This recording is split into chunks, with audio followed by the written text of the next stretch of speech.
Slušajte ovo pažljivo. Ruski filozof Aleksandar Dugin iznio je ono što mnogi u Rusiji misle, ali rijetko ko javno kaže, a njegove riječi su poput udarca u stomak. Rusija je napravila ogromnu grešku i ta greška je, prema njegovim riječima, skupo koštala celu naciju, ali o čemu se zapravo radi? Dugin kaže da se Rusija godinama ponašala kao da je dio nekog većeg sistema kome se mora prilagođavati. I to, kako on tvrdi, nije bio suverenitet, već upravo suprotno. Rusija je, prema njegovom mišljenju, dobrovoljno pristala da bude periferija, da bude vazal, i to je ključni problem o kome danas pričamo. Kako je Rusija izgubila suverenitet? Dugin objašnjava ovu situaciju na veoma slikovit način. Kaže da je Rusija priznavala suverenitet drugog centra, odnosno Zapada, i time pristala da bude njegova periferija, a to je, ističe, bila sistematska greška. Rusija je prihvatila zapadne standarde u svemu, od sporta do medicine, od obrazovanja do ekonomije. Pazite sad ovo. Dugin kaže da su se ruski sportisti takmičili pod besmislenim zastavama. Zašto? Zato što je Zapad to diktirao. Rusija je pristajala na standardne svjetske zdravstvene organizacije, na ekonomske propise, na medicinske standarde, čak je pristajala i na ideje koje su, kako on kaže, toksične. I sve to, po njegovom mišljenju, nije bilo ništa drugo do dobrovoljno odricanje od sopstvene nezavisnosti. I tu dolazimo do ključne stvari. Dugin smatra da je najveća greška Rusije bila što je zapadne standarde doživljavala kao suverene, kao nešto što je moralo da se prihvati, a to je, ističe, koštalo Rusiju više nego što iko može da zamisli. Nije reč samo o ekonomskoj zavisnosti, već o nečemu mnogo dubljem, o mentalitetu, o načinu razmišljanja. Ali ovdje priča nestaje. Dugin se potpuno slaže sa potpredsjednikom Državne dume, Pjotrom Tolstojem, po pitanju obrazovanja, i tu dolazimo do sljedećeg nivoa ove priče. Dugin kaže da je rusko obrazovanje, prema njegovom mišljenju, podjednako liberalno, globalističko i rusofobično u svojim korijenima. Iako se sada popravljaju neke formalne stvari, suština ostaje ista. Osnovni standardi u humanističkim naukama, uključujući istoriju, zapravo opisuju rusku nauku kao rusko društvo i rusku istoriju očima Zapada koji, kako on tvrdi, mrzi Rusiju. Zato je neophodno vratiti se tradicionalnom obrazovanju, ali ne radi se samo o jedinstvenom državnom ispitu ili bolonjskom sistemu koji je već odbačen. Radi se o sadržaju, o tome šta se uči, o tome kako se uči. I tu Dugin postavlja ozbiljno pitanje. Kako se boriti protiv zapadne propagande? Kako zaštititi djecu od nje, ako Rusija nema sopstveno, potpuno svetonazorje? On kaže da je zapadna propaganda izgrađena na ideološkim principima, a pokušaj da se ona pobedi zdravim razumom, kako on veruje, unaprijed je osuđen na propast, jer zdrav razum, kaže Dugin, ne može da odoli pred licem ideologije. Ideologiju može da pobedi samo potpuno svetonazorje. Sa druge strane, Dugin se osvrće i na migracionu politiku, koju također smatra kritičnim pitanjem, i ovdje njegove riječi su veoma oštre. On kaže da ako Rusija želi da se ruski narod istorijski sačuva, ako želi da sačuva svoje istorijsko biće i svoj suverenitet, onda mora da preispita svoj odnos prema migraciji. Ali pazi sad, on pravi veoma jasnu razliku među migrantima. Oni koji dolaze sa dobrom namjerom, koji žele da postanu deo ruskog društva, koji dele ruske principe i vrijednosti, kaže Dugin, dobrodošli su. Mogu da postanu Rusi bez obzira na to da li su visoko kvalifikovani ili ne, ali oni migranti koji ne žele da postanu Rusi, koji ne poštuju ruski narod, ne dele njegove vrijednosti, ne znaju istoriju i preziru jezik, za njih Dugin nema lepih reči. On ih naziva smrtonosno opasnim i podrivnim elementima bez obzira na ekonomsku korist koju donose. I tu dolazimo do još jedne važne tačke. Dugin kaže da se u jačanju države mora voditi nacionalnim interesima, pa tek onda ekonomskom isplativošću. Ako je ekonomska isplativost u povećanju broja radnih ruku, onda se rješenje prema njegovom mišljenju nalazi u povećanju nataliteta. I baš tu nastaje možda i najzanimljiviji deo Duginovog razmišljanja. On kaže da materinski kapital i beneficije za višečlane porodice jesu odlični, ali da dobra natalitet, kako on veruje, nije tamo gdje su velike beneficije, već tamo gdje ljudi ispovedaju tradicionalne vrijednosti. Ali slušajte sad ovo pažljivo. Dugin kaže da se borba protiv migracija mora voditi kroz pozitivne strategije, kroz povećanje i očuvanje ruskog naroda, kroz stvaranje dostojnih uslova za život za novu decu koja će se roditi u ruskom društvu. I onda dolazi do veoma snažne izjave. Deca, kaže on, treba da se rađaju na lepom, dubokom, pravednom i duhovnom mestu, ne na smetlištu, jer, kako kaže, samo životinje rađaju se na smetlištu. A da bi se deca rađala u velikom broju, zdrava, snažna ruska država mora da napreduje, mora da bude samouverena i suverena. I tu Dugin izgovara rečenicu koja sve sažima. Suverena deca, suverene države. Međutim, Dugin ne govori samo o Rusiji. On ima i veoma oštre reči i u Americi, posebno o Americi Donalda Trumpa. I ovdje dolazimo do sljedećeg sloja ove priče.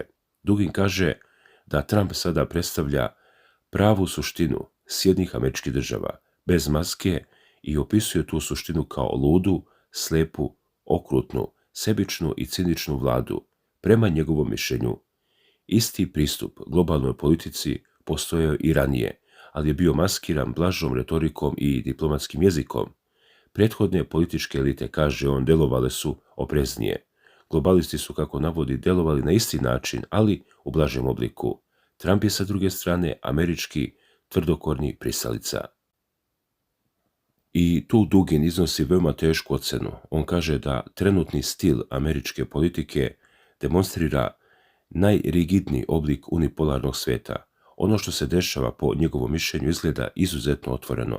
Više ne pokušava da se sakrije iza ideoloških formula i on to naziva zaista odvratnim. Unipolarnost u svom najbrutalnijem i najočitijem obliku. A šta se sprema? Sada dolazimo do onog najintrigantnijeg dela. Dugin je nedavno izjavio da se nešto važno sprema, nešto što će, prema njegovim rečima, imati ozbiljne posljedice za ceo svet. Ali pazi sad, on za sada drži tajnu. Kaže da tenzije rastu, da se nešto važno dogodilo i da se više ne može odlagati. Ali ipak se odlaže i to je, kako on veruje, razlog zašto napetost raste. Šta bi to moglo da bude?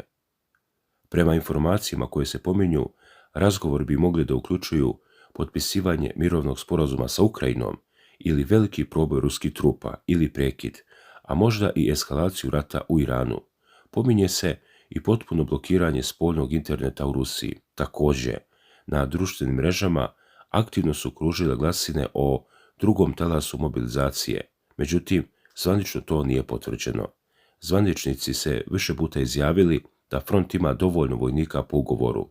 Ratni dopisnik Aleksandar Slatkov napisao je da proboj ne zahteva mobilizovane vojnike, već kvalitativno novi nivo naoružanja, komunikacija, protivvazdušne odbrane i bespilotnih letelica. Kaže, Rusija mora da iskoristi trenutak. Dugin smatra da je jedini prihvatljiv put za Rusiju borba do pobjede i oslanjanje isključivo na sopstvene snage i prema dostupnim informacijama nekoliko faktora trenutno ide u njenu korist. Prvo, Sjedinjene Američke Države su, kako se navodi, ometene ratovima na više strana, što znači da njihova vojna podrška Kijevu slabi. Drugo, nekada kolektivni zapad sada doživljava ozbiljan raskol. Sjedinjene Američke Države i Europa se udaljavaju. Čak i sama Evropska unija, kako se navodi u izvještajima, pati od unutrašnjih kontradikcija. Zemlje se ne mogu dogovoriti o konfiskaciji ruskih rezervi, o davanju novog kredita Kijevu ili o 20. paketu sankcija. I tu dolazimo do ključne Duginove poruke. Moskva mora da iskoristi trenutak dok je sponzor kijevskog režima u gubitku. Ovo je istorijska prilika koja se ne smije propustiti. A šta se zapravo događa? Međutim, dragi gledaoci, sve ove tvrdnje, procjene i najave treba uzeti sa oprezom. Dugin je kontroverzna figura, poznat po svojim radikalnim stavovima. Nije isključeno da se radi o političkoj poruci, o pokušaju da se utječe na javno mnijenje ili da se pošalje signal određenim strukturama unutar Rusije. Ono što sigurno jeste da se na ruskoj političkoj sceni nešto dešava. Duginove izjave dolaze u trenutku kada se vode ozbiljne rasprave o budućnosti Rusije, o njenom mjestu u svijetu, o odnosu prema Zapadu i o unutrašnjim reformama. I zato je važno razumjeti sljedeće. Dugin ne govori samo o politici, on govori o identitetu, o tome šta znači biti Rus u 21. veku, o tome da li Rusija može da opstane kao nezavisna civilizacija ili će nastaviti da bude periferija nekog drugog centra moći. Dugin veruje da je povratak suverenitetu jedini put za Rusiju, ali to nije samo politički suverenitet, već i duhovni, kulturni, obrazovni. To je, kako on kaže, povratak sebi, povratak sopstvenim korenima, sopstvenoj istoriji, sopstvenim vrijednostima. I to je prema njegovom mišljenju ključ za rješavanje svih problema, od migracije do nataliteta, od obrazovanja do spoljne politike. Sve je povezano, sve je deo jedne velike slike. Međutim, ova priča ima i drugu stranu. Postavlja se pitanje, da li je ovakav pristup zaista održiv? Da li se Rusija može potpuno zatvoriti od svijeta? Da li je moguće vratiti se na neke ranije modele koji više ne postoje nigde? I baš tu nastaje problem. Duginove ideje su radikalne. One pozivaju na temeljnu promjenu ruskog društva, na odbacivanje svega što dolazi sa zapada, ali da li je to realno? Da li je to moguće bez ogromnih posljedica po rusku ekonomiju, po ruske građane, po ruske odnose sa svetom? Sve ove dileme ostaju otvorene. Ono što je sigurno jeste da je Dugin pokrenuo važnu raspravu. Raspravu o tome šta znači biti suveren u današnjem svetu. Raspravu o tome koliko je Rusija spremna da plati za svoju nezavisnost. I sada se postavlja pitanje koje je možda i najvažnije. Da li je Rusija spremna za ovakav put? Da li su ruski građani spremni za promjene koje Dugin predlaže? Ili će sve ostati na nivou retorike dok se stvarnost nastavlja odvijati po svojim zakonitostima? Vrijeme će pokazati. Jedno je sigurno. Duginove reči nisu slučajno izgovorene u ovom trenutku. One su deo veće igre, većeg plana koji se odvija na ruskoj političkoj sceni. I dok mi ovdje pričamo o tome, negdje se donose odluke koje će oblikovati budućnost. Dugin veruje da Rusija mora da deluje brzo, da iskoristi trenutak slabosti Zapada, da preuzme inicijativu, ali da li će se to zaista dogoditi? Da li će rusko rukovodstvo poslušati njegove savjete ili će se sve svesti na još jednu političku izjavu koja će brzo biti zaboravljena? Ono što znamo jeste da je Dugin najavio važne događaje. Rekao je da se nešto sprema, da tenzije rastu i da će se, kako on veruje, vrlo brzo nešto važno dogoditi. Možda je u pravu, možda zaista stojimo na pragu velikih promjena, ili možda ovo nije ništa drugo do još jedan pokušaj da se podigne tenzija, da se skrene pažnja sa onoga što se zaista dešava. I tako dolazimo do kraja ove priče, ali kao što vidite, ovo nije kraj. Ovo je samo početak onoga što bi moglo da bude najveća promjena u ruskoj politici u posljednjih nekoliko decenija. Dakle, Dugin je iznio svoj plan. On je rekao šta misli o greškama Rusije, o obrazovanju, o migraciji, o Americi, o budućnosti. Sada je na drugima da odluče šta će sa tim informacijama. Hoće li Rusija zaista krenuti putem koji on predlaže? Hoće li se vratiti suverenitetu na način o kojem on govori? Ili će ove reči ostati samo reči, bez ikakvog stvarnog uticaja na ono što se dešava? Vrijeme će pokazati, ali jedno je sigurno. Dugin je uspeo da pokrene važnu temu koja se tiče svakog Rusa, ali i svih nas koji posmatramo rusku politiku iz drugih zemalja, jer ono što se dešava u Rusiji, dešava se u srcu Europe i tiče se svih nas, bilo da smo u Moskvi, Beogradu, Berlinu ili Vašingtonu. Šta vi mislite o svemu ovome? Da li je ovo samo pritisak ili se iza svega krije mnogo veća igra?